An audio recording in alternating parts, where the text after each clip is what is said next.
I was diagnosed with primary when I was 42. 2 years later is when I got the diagnosis of secondary breast cancer. And it's funny because it's been 5 years down the track now. You can't remember the specifics, but you just, you get over it, and eventually you do accept it. My husband and I have kept it fairly private. My family obviously know, my extended family know, and my very good friends know. But other than that, it is not a topic of conversation. And my parents, I sort of left them for as long as possible. I actually went through my father. I told him first and said, "No, I'll leave it up to you now to tell Mum." I must admit I felt like I didn't ask too many questions because I felt the doctor knew everything, and it wasn't until I joined the support group and other people were talking about what sort of treatment they were on and explaining it to me, and I'm thinking, well, I'm not even sure what I am on and what are the side effects.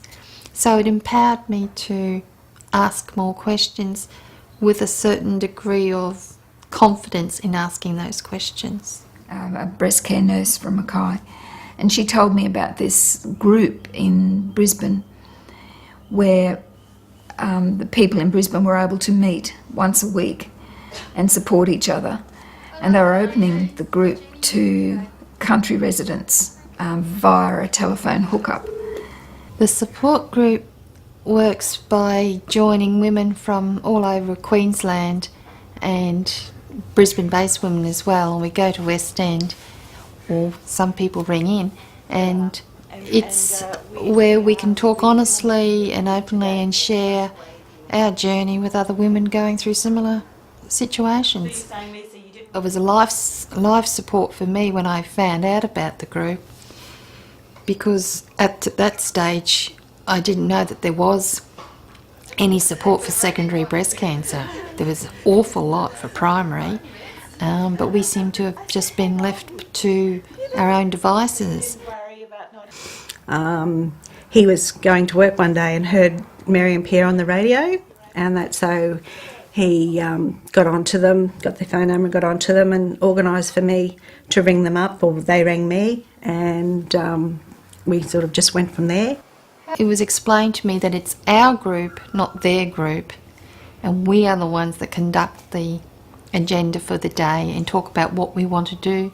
So we just bandy around, so sharing of knowledge, whether it's medical or financial help.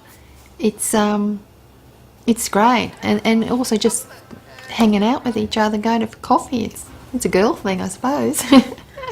I never talked to anybody about what I was going through. I'd keep it all bottled up, and that was, the group has brought me out of myself, and I find I can talk to them and know that they would more likely have answers for me than other people that don't know what we're going through, and we're all going through the same thing.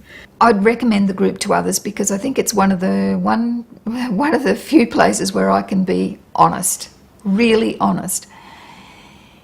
Amongst my friends, I have people who tell me to keep being the positive person I am, whereas in the group we know that you accept the condition and live positively, whereas a lot of my friends annoy me by saying that you can overcome this disease with positivity, which in the group at least we realise that it unfortunately is stronger than us.